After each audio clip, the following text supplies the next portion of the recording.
This is Brittany Blackwell, host of the Resilient Teacher Podcast, a proud member of the Education Podcast Network, along with this podcast.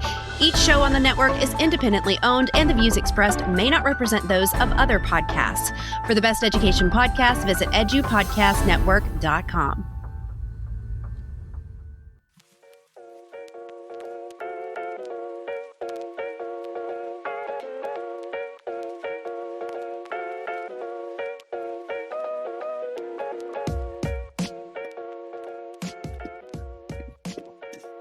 What is up? It is time for the Hitech Podcast, where we sometimes beatbox. I think that's what Will's doing. It's tough to tell over the music at this exact moment, but I think, was that a beatbox? Was that I was just adding in some background. Yeah. You just and then a little, breathing with it. Oh, we're scatting now. Skibbity doo, skibbity doo, skibbity doo, skibbity wop. Yeah, that was nailed it. Perfect. This is the Hitech Podcast, where we occasionally beatbox, we occasionally get into jazz, and we still don't know our intro after so many years. I am Josh Schwartz, one of the hosts of the Hitech Podcast, joined by my fellow host, friend, and polo wearer. I don't know, countryman. I don't know. It's kind of trying to come with a polo wearer. I don't know, whatever. Will Illingworth. What's up, Will? How you doing? What's up, my friend? We doing good. We doing good. It's another Tuesday. We're back in the recording studio. Oh, wait, our offices. We're back in our houses. No, never mind. Yeah. We're in the recording studio. We're super professional. Would that be like breaking the fourth wall eventually when we're like, guess what, fans? These aren't our real rooms. These are actually studios made to look like rooms. We go somewhere. I don't even have a ceiling. There's no ceiling. Here. It's just lights. There's a TV set mic right above your head, just like out literally of sight. Right here, right above camera angle. Like if I lean up, my hair hits it a little bit. No, we're not that cool. We don't have that cool stuff. This is our house, but we are in our house / recording. Our house is. We don't live together. That's no. We have lives, and we can't. So who knows? Life. Anyway. Hitech Podcast. We're super excited. We're here for another week to talk about stuff. It's just the two of us here this episode. We've been doing a lot of interviews, talking to a lot of people. We decided, for this episode, we were like, we're gonna jump back into just the Will and Josh vibe, the Will and Josh story, if you will. And Will and I are talking about what are we gonna talk about this week? And we figured, politics was the best. No, I'm just joking. We figured I'm out. We decided we wanted to talk about how should we do online proctoring, and does it work? What's kind of the vibe? I think I'll set the stage, and I'm gonna just in the words, I don't know of who, but I'm gonna throw the ball up and hit it over to you. A little baseball terminology for you today, Will. Let's try. Sports ball. I know things. I played softball once. Anyway. So, Will and I are talking. We're talking about what we want to do. Will, you had to take some online exams, or at least an online exam for a certification you're doing, which you passed. Woohoo! We don't have confetti yet. We need confetti. Aww. I don't know. You have it somewhere because we built it for that one thing. You might have a confetti. We built it for that one thing, right? I don't know. You could throw it in here somewhere somehow. Anyway, Will passed. He got a certification with the learning management system that he's working with. But in that, you had to take a proctoring exam. And this has also been a discussion online for a little while. So I think I want to kind of hit it from the online kind of hybrid space in learning. Should we do proctoring exams? What should they look like? This has become a conversation, and especially more of a conversation as AI has become more popular. I've had a lot more of this pop up as of recently. So as we were talking about this, Will said he had some hot takes, and you know me, I love a hot take episode. So with that said, I'm gonna throw the ball up and hit it over into the fire that is Will's thoughts right now on proctoring. I don't know. Just metaphor. That take? No. Okay. Just leave the baseball alone. It's Steve and my thing, I pitched, I don't know. All right, I'll catch what you're pitching. Remote proctoring. Remote proctoring is its own whole space, but we gotta there's always some history, right? Like you gotta remember that proctoring started in the classroom, and it happens in one of two ways typically, right? Like everybody's taking an exam. everybody's in this same room together. The teacher's watching, whatever, or a sub is watching, a teacher's assistant. The other thing might already be happening in the physical classroom where somebody goes to like a disability services or an ally services kind of like location where they're taking the exam under a proctoring for someone else because they have an accommodation of more time or specific help or whatever. Proctoring itself isn't necessarily a bad thing. There's some parts to it that already start to like edge me when it comes to like get at my it makes me feel icky when we even start thinking about it goes to remote proctoring. But the point of it is to keep cheating down, is to try and catch cheating, to keep students honest while they're taking the exam. In many ways, I think that is a good thing. There's nothing wrong with trying to ensure the integrity of your exam, of your assessment, to make sure that students aren't cheating, make sure they're not sharing notes. Okay, good things. To not have cheated in medical school, you know what I mean? Like I would prefer them to know, you know, I don't want them to be like, is the heart still there? I don't know. Let me look at my notes. I don't remember. Like, I'm just saying. There's certain professions where it matters. Yeah, exactly. But like I think the heart of all of that, I think is well said, Will, that it's like it's integrity behind the exam, right? And the reason this is not anything new, like you said, proctoring's been happening for a long time. I remember my teachers walking around the classroom as I was filling in those cursed scantrons that should die in a pit where they came from. Like that was an experience we had. But I think why this is kind of resurfacing as a conversation. I mean, I know why it's resurfacing for us, because you had practical experience with it and you have feelings. But resurfacing as a conversation and education a lot is the question of how do you do online testing with integrity, right? Like how does that happen? How do the often question, right? Is like, how do I make sure my students aren't just like looking up the answers for my tests? And I have questions about some of those pieces. Like there's kind of always this picture of, is that all bad? It depends on some of the scenarios, I think, which we might get to a little bit, but I'm curious. And then I think to your point, some of the other hot topics behind this is some of the solutions that have come out have been like proctoring tools that literally take control of like your computer and monitor that. And that's a thing. But I'm curious, you and I haven't talked about this. I'm fresh. I have no idea what happened to you or what your experience was. So what was your proctoring experience like? Did they send you a robot? That's my more curiosity. Could you get C-3PO at your house? I had to like open the door and let it in. It wasn't really great with stairs. I had to help it up. No, so I was doing a certification, right? So this is one of those things in kind of customer education world in like corporate space. Like you can get a badge for doing anything. LinkedIn Learning gives out badges left and right. You can go through a LinkedIn Learning course, some of them, and get like a little certificate at the end. But when a company tries to give you a certification in their product knowledge, they go to these lengths. They bring in a remote proctoring service. There's a very intense examination. It's usually pretty long. They say you should budget for an hour and a half. Like it's some high standards, right? It's not just like take 10 quizzes. I didn't just take 10 questions and I got a LinkedIn badge. Like I took a legitimate exam, like first one since college, frankly. And the company actually, I'm not going to use names with this. I'm not going to use the LMS name. Sure, it's Docebo. You can find that on my LinkedIn, but I'm not going to talk about the proctoring service. I'm not even going to name the browser that they maybe use because I hated this. Okay, I had to. Can we make up fake company names? Can we give them fake company names? All right. So let's call the proctoring service. Let's call the proctoring because like say it again. Fallout's really popular right now. Vault-Tec. All right, so the I've been watching the new Fallout series on Amazon, so I've got an obsession. But okay, and then they made me use a browser, they had me download and use a specific browser. Let's call that Jeeves. Yep. So okay, got it. We've got Vault-Tec proctoring services and Jeeves browser. A little homage to Ask Jeeves.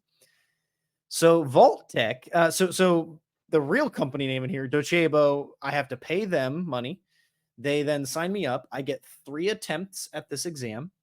If I do not if I do not pass for the proctoring services, I think that there were some consequences. Like if I cheated, if they caught me cheating, there were some consequences. But if there's no cheating or anything like that involved, if I just failed, I got 3 attempts on my fee.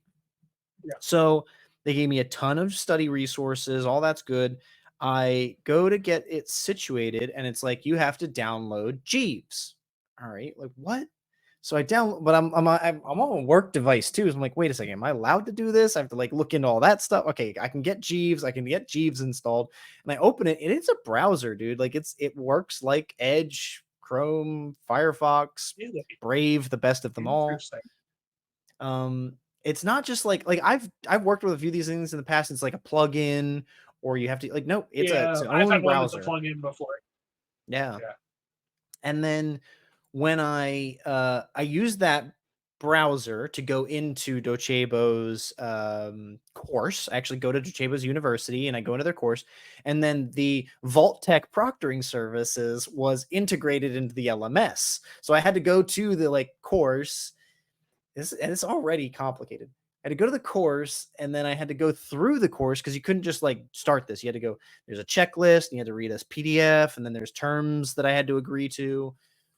And then once I got into the exam through, I almost said the real name, Jeeves, then it actually let me take the exam. So I tried it in my own browser. I was like, this is dumb. I don't want to do this. I went through my own browser. It's like, it knew. I don't know. However, Vault-Tec proctoring services works, it could tell that I wasn't in the right browser, even though I was in Docebo's LMS. Where, like, you know what I mean? It's like just because I activated it from the They could different tell you weren't in browser, the the exam worked. yeah. Right. That was kind of a crazy process, but like going into it, I knew everything required of me. I knew the terms. I was told I have to use this browser. I have to install stuff. I don't like that, dude. I just like, I already was just like, ugh, this is gross. This is annoying. I have to download stuff because it says, Jeeves said that they're gonna like, it can like see my typing, it can register every keystroke, it can see what my mouse is doing, it can use my webcam. Like Jeeves got every permission possible to my device. Yeah. Now, I'm gonna make a quick fork in the road here.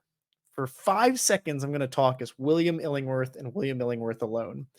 If I were prompted with this opportunity for a personal purpose, I would have said no, and I would have burnt this down. Like I just wouldn't do this. Like if this was, it's so invasive.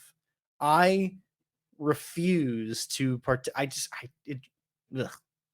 So that aside, my employer wanted me to do this. This is important for my day job, for my career. It's good. All right. So, but I was on a work device, work accounts, work. So like I felt like it, while I didn't like the things I was supposed to do or I had to do to accomplish this, it felt appropriate within a work context. Now, here's the things that getting down to the actual exam I had to do. I had to bring a government issued ID. I had to put it up to my webcam and like let it take a picture of my ID. I had to let it take a picture of my face so that I could match. I had to leave the webcam on the entire time. And the instructions said I could not have any other monitors or screens on in the space. I could not have anything on my desk. I could not have anyone in the room. I could not have anyone near the room. I couldn't look away from the screen. I wasn't allowed to look down, like even like I had to look at the screen for the entirety of the exam. I couldn't have headphones in. I couldn't do any of this. I'll tell you, Josh, there's not a room in my house that doesn't have a screen in it. So I couldn't do this exam at home. I went to my co-working facility, and there the only thing I could do is actually I had to unplug the monitors. Like they always have second monitors in all the booths that you can record it and stuff. I just had to unplug the monitors. That was sufficient. But then this started driving me nuts. And again, this is where like I was upset about this, and it kind of raises the anxiety. I'm trying to have integrity. I want to do this exam. I passed it. I'm not worried about like my academic integrity, my literal I'm not worried about any of that. But as I'm sitting there looking at the screen, trying not to look up for too long or think by looking down at my screen, my keyboard while I'm typing, right? I hear people come walking through the hallway and stop outside my door and have a full length conversation.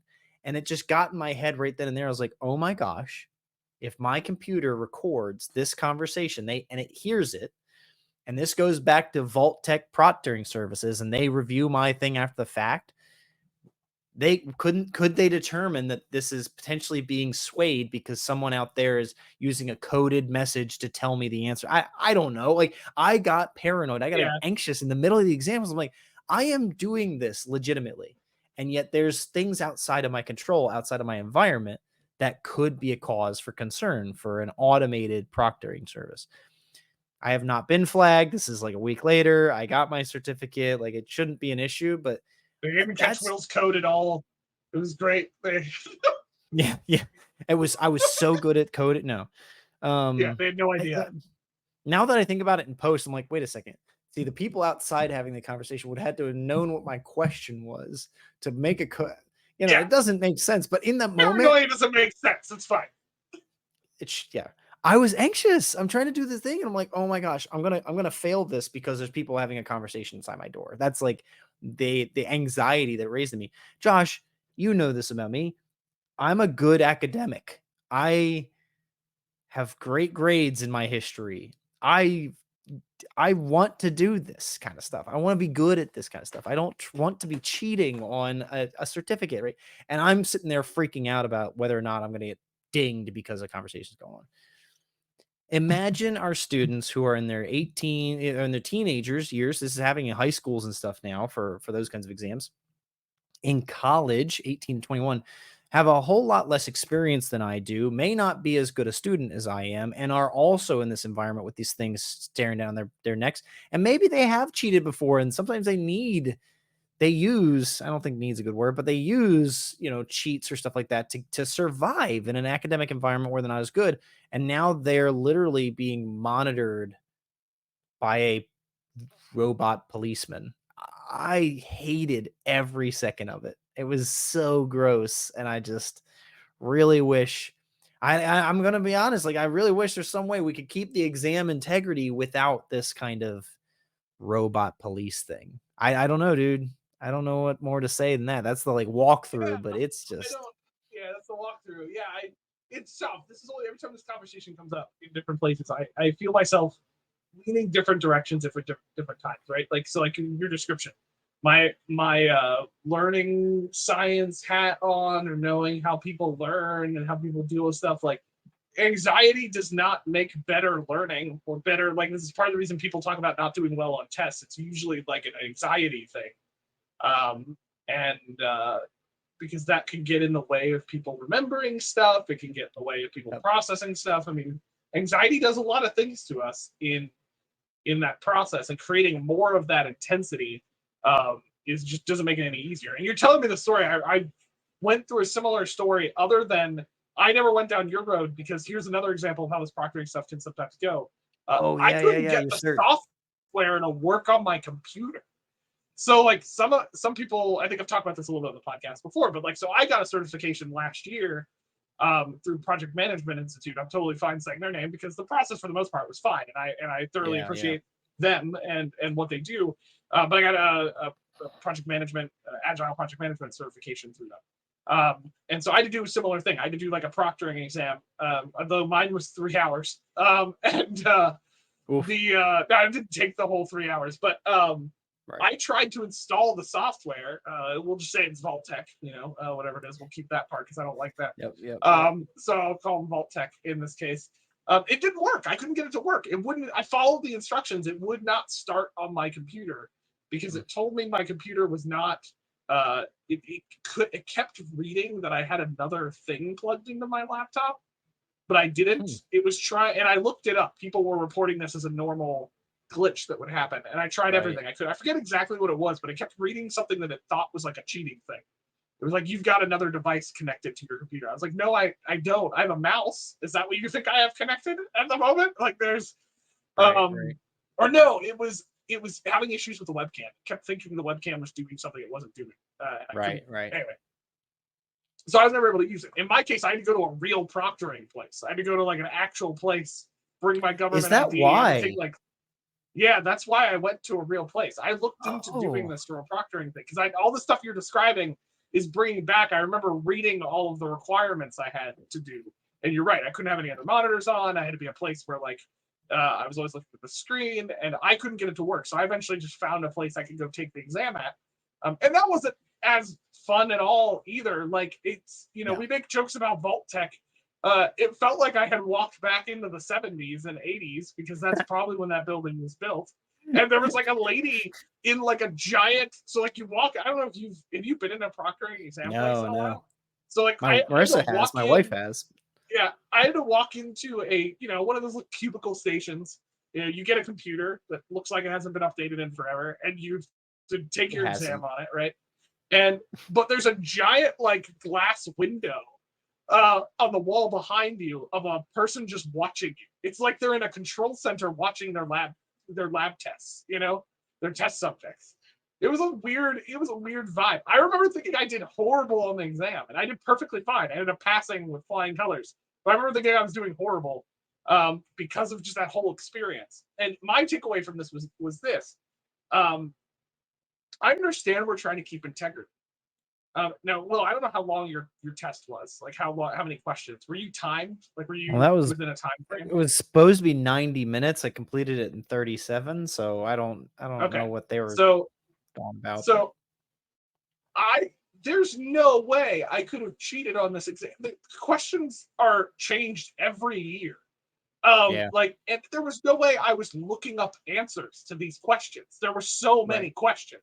Right. Like at a certain point, I would lose motivation to look up answers to these questions. And you're making a point there, I think, that you couldn't have done it in the time, right? Like there's too many questions to look it all up. You would have lost the quiz or the exam by just running out of time. You would have finished the exam.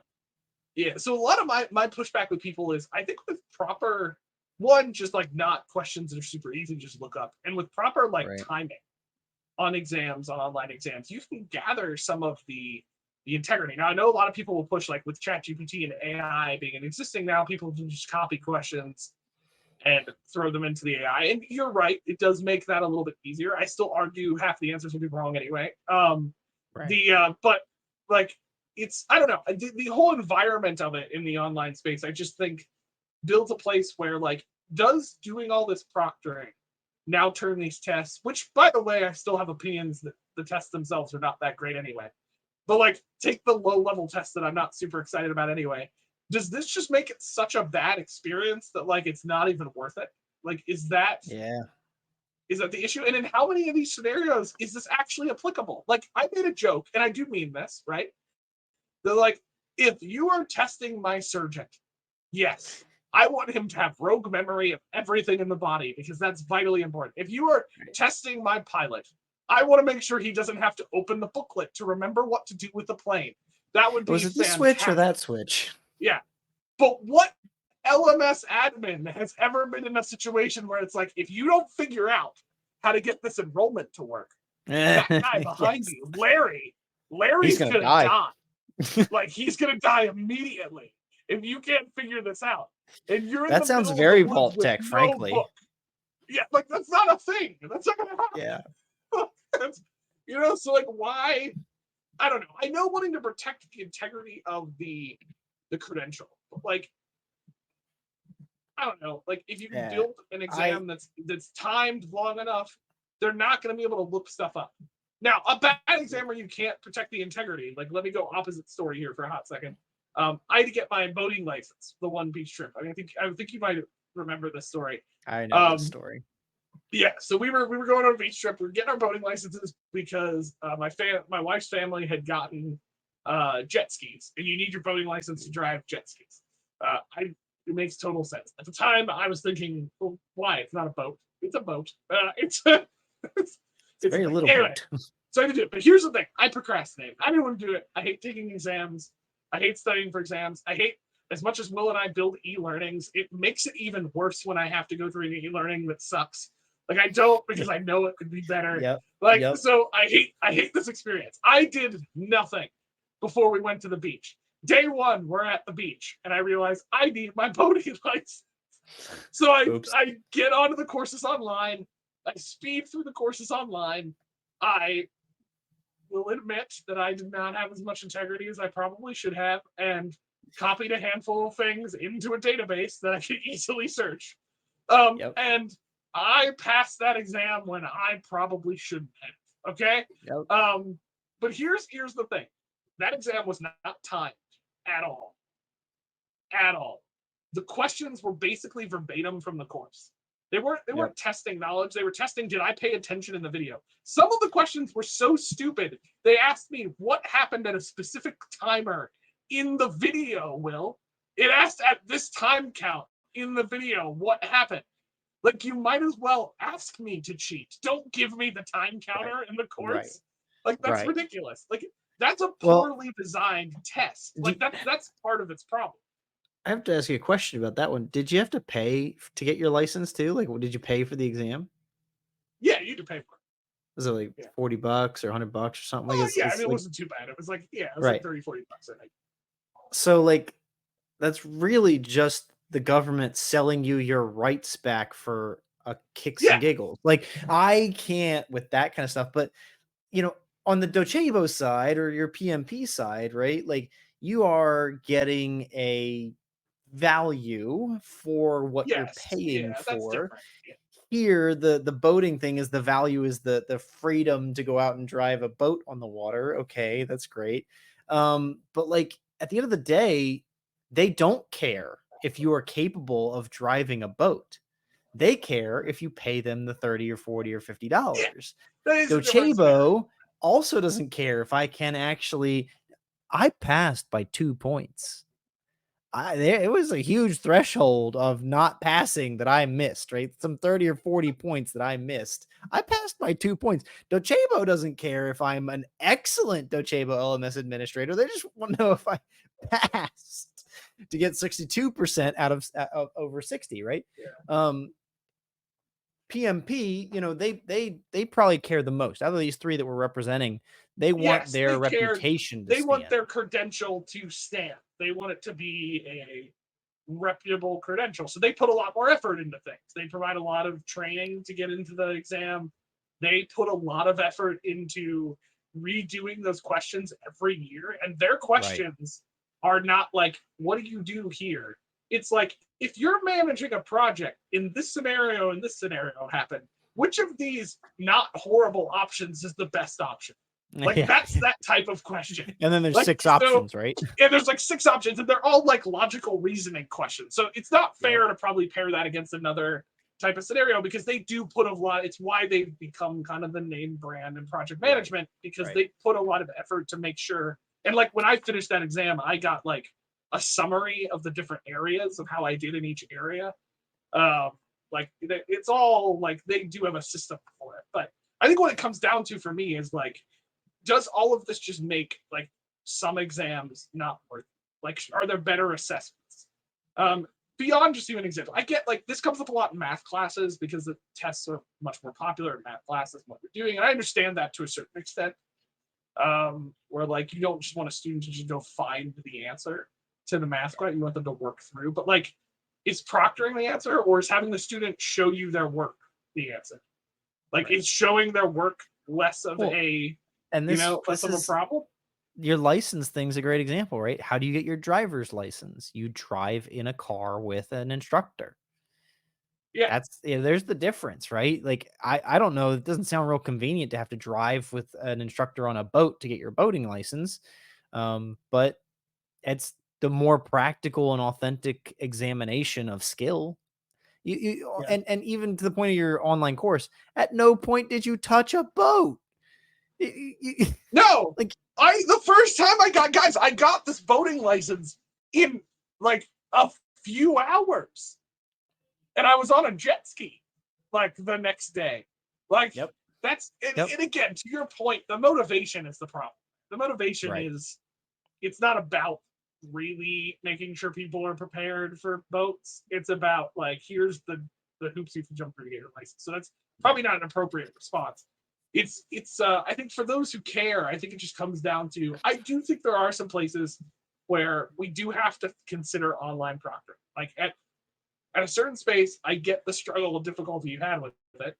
At the same time, like if we're testing people for really sensitive things where they do need rogue memory, then I think we do need to figure out a system for this type of online proctoring examination system, because it's just a reality. We need to continue to ensure that integrity in that space. At the same time, just ensuring the integrity at that test level is not ensuring, let's go to my surgeon example, they don't finish a test and then go become a surgeon.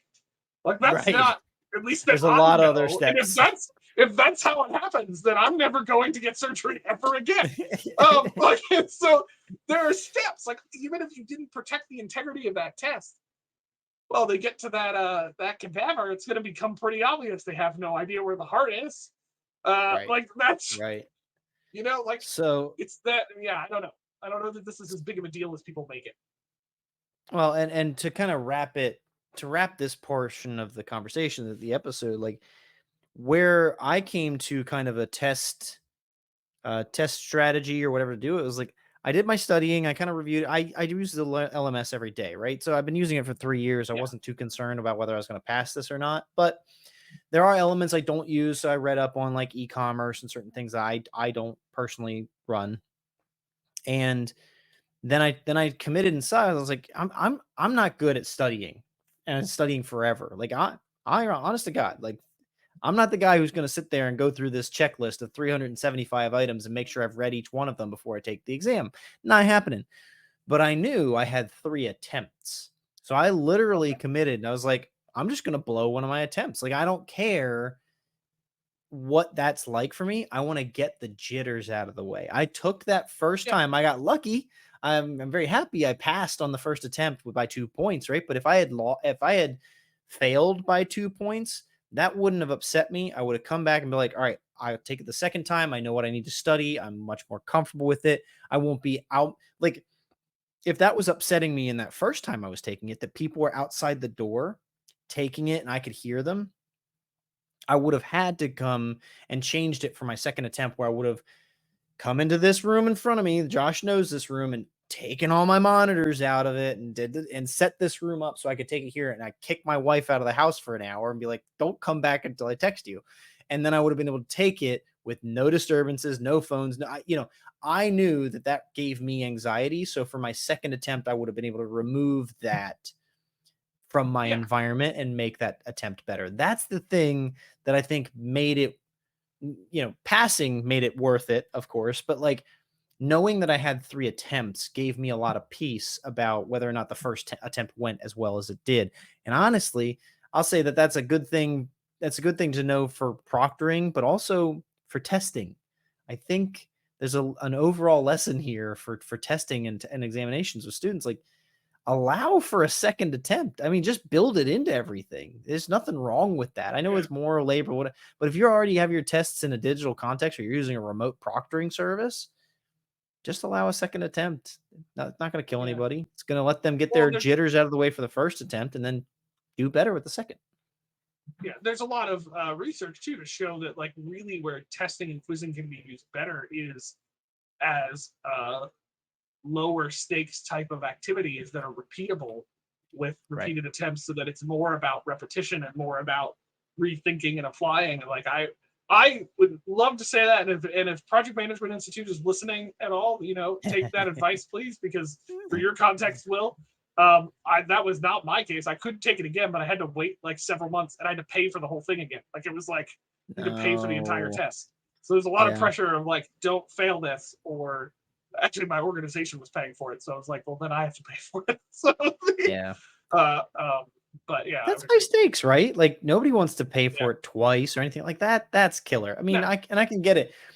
They said after the third attempt, I do have to pay for it again. Like there needs to be a barrier. Yeah, I get not totally unlimited resourcing. Yeah, but in the classroom, there's no fees involved. Like the biggest thing in the classroom is time. You have to get it done within the semester. Okay, right? Like that's. I think that a second or third attempt should almost always be available.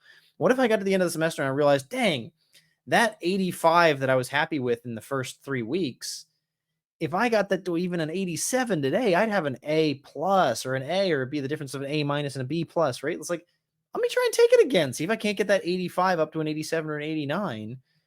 What's wrong with that? There's nothing wrong with that, to give a student another chance at this stuff. We just need the tools, the technology in place to let them do it.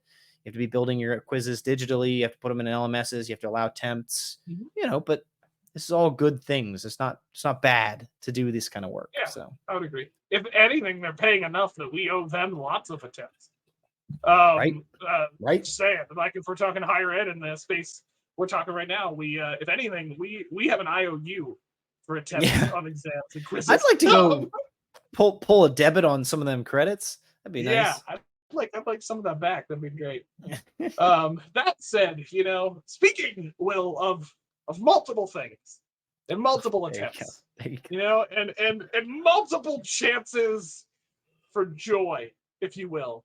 We decided for this episode we couldn't just give you all one app. We've done this in the past. It's been a while where we've had a couple apps that honestly they're just fun, but they're smaller, so they're not worth an entire episode to talk. Like we couldn't even just give you two of these smaller apps. Wait, there's more. We had to give you three of them. Now, Will and I did not discuss who was going to talk about which three we were going to do. So I'll just jump into mine first, because I think the other two, we've used all of these, but you've used the other two a bit more than I have. I'll talk about a couple of these. So these all kind of have a similar theme-ish. They're kind of asset-driven. They're kind of looking for design elements. So Will and I in our space, let me give a little bit of backstory to why these three things exist in our world. Will and I have had to do a lot of stuff in e-learning. If you're working in e-learning and developing courses, or even if you're a teacher trying to develop your presentations and your assets and your online environment, a lot of times you need things. You need assets for what you're doing, whether they're pictures, characters, examples, exemplars, whatever you're looking for. You need to create a lot. Will and I are in those situations as well. And so we've hit a couple spaces where, like, one of the things Will and I need to figure out is, like, how do we edit an image that might not be editable at the time, or how do we find some cool things that we don't have to pay for that are cool, just kind of like stock assets, people talking, walking around, getting some fun stuff. And how do we pick color schemes? As much as I'm better at looking, I think it's sometimes at like making visuals look nice, I'm horrible picking color schemes. I hate it. I have like my own colors. Which ones go well together? Yeah, it's not. So some of these tools are related in the space. The first one I'm going to share is called Vectormagic.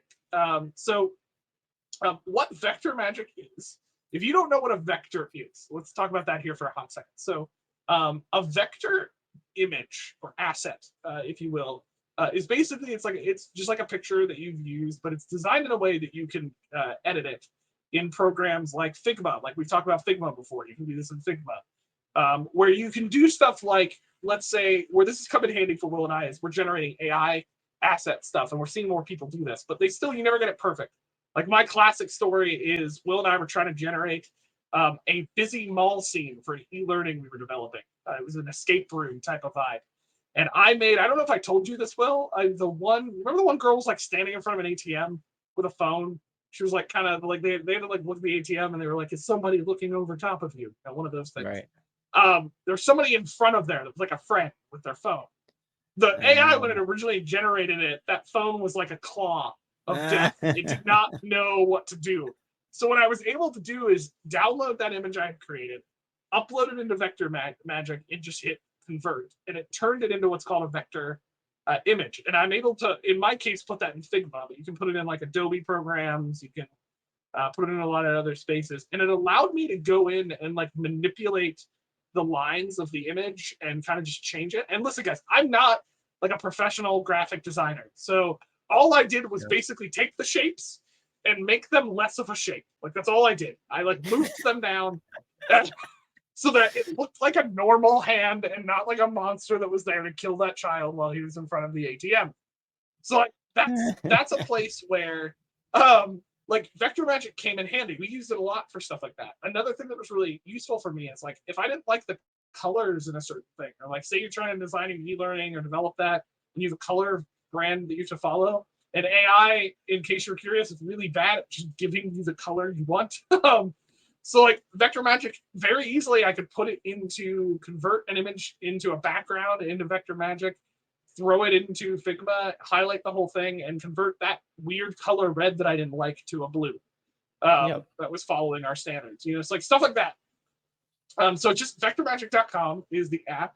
You can check it out. And I will say Vectormagic is not free, but it does have, it's only like $10 a month, and you can do like a monthly bill and basically just do some stuff, cancel that subscription, and you're good to go. Yeah. And they have a much larger license. Use it when you need it. Yeah, it's kind of use it when you need it type of thing.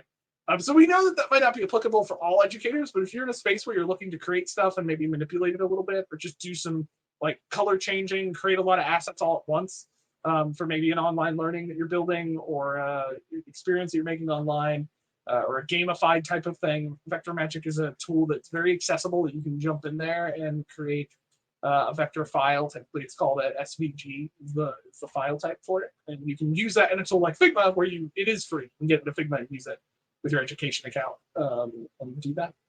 Can I nerd this a little bit? So I actually was talking with a developer a week or two ago, and I actually got the chance to ask him, like, wait a second, what is an SVG file? Do you know what they are and why they work? Yeah, I don't look behind the hood, man. I just do things. This blew my mind. Okay. So like JPEGs and PNGs can do the transparent backgrounds and stuff too. They've got some features, and I don't know, but like a JPEG or whatever, when things are pixel based, it's trying to use a map, a square grid, a map, and it literally has numbers that says row 5, column 6, green. This color green, right? And that's what a pixel map is. That's what PNGs and JPEGs are. It's like a pixel map of where all of the pixels are by a mathematic calculation. So the reason that they can only do so much is because they have to operate in that map. And if you're going to like rescale them to different sizes or different shapes and stuff, like that's why doesn't do that, because everything works on the square grid. Those images aren't not square or whatever. Yeah. An SVG in the source file is mathematical equations. The entire thing is a math equation. So when you see that like cool rainbow in the background, that is, what's Roy GB red? Is that 6 colors? I don't know. Guys, I don't know anything about the rainbow. It's an equation per each color, and it says this color at this parabola in this shape in this position. Like there's a math thing, and then there's another equation that does each of the colors next to each other. And so when you want to resize that, it can resize and it can go to other shapes, and you can move things out of it, because the visual editors are addressing and actually manipulating the mathematical equation that is the shape. This might be like, so I don't know. I'm getting excited, but it's pretty dumb. When it's just pixels on the one thing, and you can't change the pixels. Yeah. It just is what it is.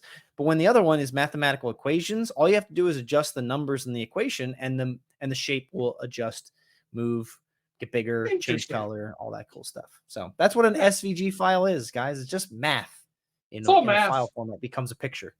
Yeah, I just click on things and they move around. That's all I know, and that's how it's working. You didn't know you're a mathematician then? You're a wizard, Harry. No, I suck on that, old math teacher who almost failed me. I'm a mathematician now. Not a good one, but I am doing it. I'm gonna pivot us into coolers first, and then we'll both probably end on the last one, because we both have used it quite a bit. But coolers, COOLORS, coolers. So it's colors with an extra O. Coolers.co is a platform that will help you pick that color palette. That's what Josh and I were talking about. I am horrible with colors. Coolers by default will give you a complementary color palette. So I think it's 5 or 6 colors. If you pick one of the colors and then you say generate, it'll keep that color locked, and then it'll give you 4 or 5 other colors that are complementary to it. If you don't pick a color, it'll just randomly generate for you a palette of like colors that work together and that are pretty. That's it. There's like a pro, you can like pay up. They've got a referral system to like try and like do affiliates and bring people in or whatever. But like that's super helpful for folks like Josh and I who are working with online content, making stuff, videos all the time. Dude, I'm not here to make decisions about what looks good. I'm not a graphic designer. I am a learning designer. I want to get to the nuts and bolts of the interaction with the student, how they're being checked against their knowledge, right? Coolers just takes some of that decision making out of it for me. The Hitech Podcast, our brand colors were decided practically by Coolers. We wanted some certain things, but the like blue and white we kind of determined already. But then you might see in some of our stuff there's like a purple that pops up that came from Coolers. We were looking for a third color, and we decided to do that one. So like it's just one of those. I don't know. I don't think there's anything more to it. Jump on there, play around. You can just literally click on it infinitely and just keep generating new color palettes. I've never seen the same palette twice, so that's convenient. Yeah. It's one of those small apps that, like, if you're a regular teacher and you're making your PowerPoints, like, guys, listen, I need to. Okay, come close. Come on in. I'm gonna do that. I'm gonna do that. Come close thing. Okay, everybody in here. Okay, I have seen. I'm with you. So many bad teacher presentations on PowerPoints. I love you, professors. I love all of you. But your color choices are weird. If I see one more, all black background with bright red text, my head's gonna explode. I know it's contrast, but it sucks. Don't do it, okay? Go to Coolers, okay? .co. I'm gonna bring it up on the screen again. Pick the color and listen to that, okay? Listen to that. That's all I'm saying. Okay, I'm done. Okay, continue. Next one. Last but not least, and Coolers may be useful for this, is a platform called unDraw. unDraw.co. So it's unDraw, like drawings.co. Yeah. This platform is also one of those time saver, super easy things. I don't even know if there's a number listed anywhere. I've never found the bottom. Right? I've tried to scroll to the bottom. Yeah, it's like an infinite amount of free illustrations that you can use freely for any free purpose. And I think you can even use them for paid purposes. I think that their license says you can't recreate the unDraw platform and you can't like sell it as your own art.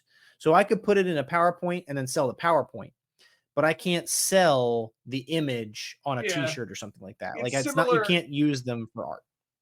It's similar to Canva's, like when you have a paid license with Canva. You don't pay for unDraw, but it's similar with a paid license for Canva.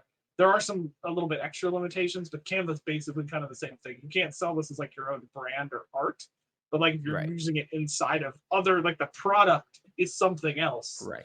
And this is just visuals as a part of that. unDraw is the same way. Like they're trying to give you easy visuals for like people doing things or descriptive, phrases or things like that. I think would be a good way to describe it. Yeah. And these, hey, here's the third tie-in. unDraw will let you download everything as an SVG file. Yeah. So those SVGs will be able to be manipulatable, increase the size or whatever. I guess, Josh, that means we could manipulate them in Figma and take like pieces out or change things if we wanted to. Yeah, we could have. I almost that's not really the point project, and then I never went down that route. But yes, you could do that. Yeah, and like the point of unDraw is to save yourself time. So if you can't find what you need in there, like go to the next thing. If you want to download those, so you can put them together, whatever.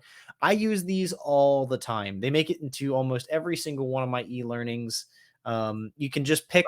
They have like a primary color, and then you can change that primary color up at the top of the site, and then all of the files that you're looking at change the primary. So like the blacks, the whites, the skin tones, the whatever, all the other colors that are on it stay the same. But if there's like a shirt color, it changes the color you pick. If there's an object that the person's holding, that changes color. It's really cool. You can change many colors as you want. You can search around. There's tons of things from like cell phones and screens and whatever. Here's one people are just cooking. There's an image of a home run. It's a batter, swinging a baseball bat at a bat ball. I'm looking at one that's just a cat. That's the illustration. It's just a cat sitting there looking at you. I love this thing. So check it out. Between these three tools, You can go to Coolers. You can get your color scheme. You can come over to unDraw and get a bunch of your files and images and all those colors that you like. And then if you need to, you can throw them in Vectormagic and change them up a little bit and turn them into something more than what you were looking for. I love it. unDraw now, this is a pretty new, like maybe in the last year or two, has an unDraw Plus.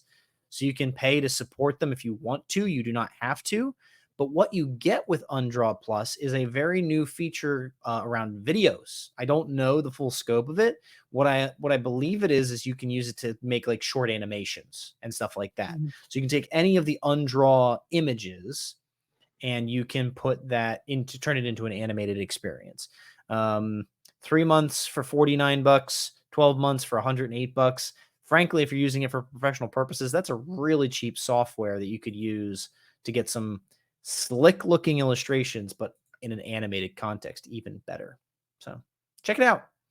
The whole shtick of them. There's not one tool that is greater than the other. You need them all for different purposes, but I do like to think through that process of using them all together to create cool stuff, right? We've got Vectormagic, vectormagic.com. We got Coolers, coolers.co. And we got unDraw, unDraw.co. Those all three are currently scrolling at the bottom of our screen. If you don't know that, you're not watching us on YouTube or Spotify. So head on over, subscribe on those platforms, and you'll be able to see all of the magic that is behind Vectormagic.com. Ha ha ha. Well done. Golf clap. I shouldn't golf clap myself, should I? That's a little egotistical. I mean, I can. There you go. Thank you. My wife works in golf. That basically is accurate. This has been episode 148. It's crazy. We keep making them. Somebody keeps listening. Thank you for that. Next week, we're going to have episode 149. No idea what it's going to be yet. It's just labeled just us at the moment. We don't have any interviews lined up. Josh and I need to kind of get on that. That's fine. We'll get there. We need to decide. Yeah, we've been all over the place, So we will decide what that episode is next week. You will hear it. It's a surprise. Everybody likes a good surprise. Yeah. Been a little busy. As always, find us on Twitter and YouTube at Hitech Podcast. You can email us. Please do email us at inbox@hitechpod.us. What might you email us there? Sponsorship opportunities. What? Oh, yeah, seriously. We'd love to have sponsors on the podcast. We would love to have good tools, good platforms, be involved in the Hitech Podcast experience. If you know of one, send them our ways. Love it. Also, interviews, right? If you are a tool, if you are somebody, let us know. Reach out. We'll be honest. We might not put you on if you don't really vibe. If it's not the right thing, we're just trying to center ourselves on what the Hitech Podcast is about. So we're glad to have you reach out if you are in our world. We're glad to have a conversation with you. Maybe even record it. And last but not least, head over to hitechpod.us. Every single one of our episodes has an episode page there, including this one, episode 148. And there will even be one for next week, episode 149, where we have information about the tools that we talk about or maybe our guests, other things like that. Make sure to share those pages with people to get them involved in the episode.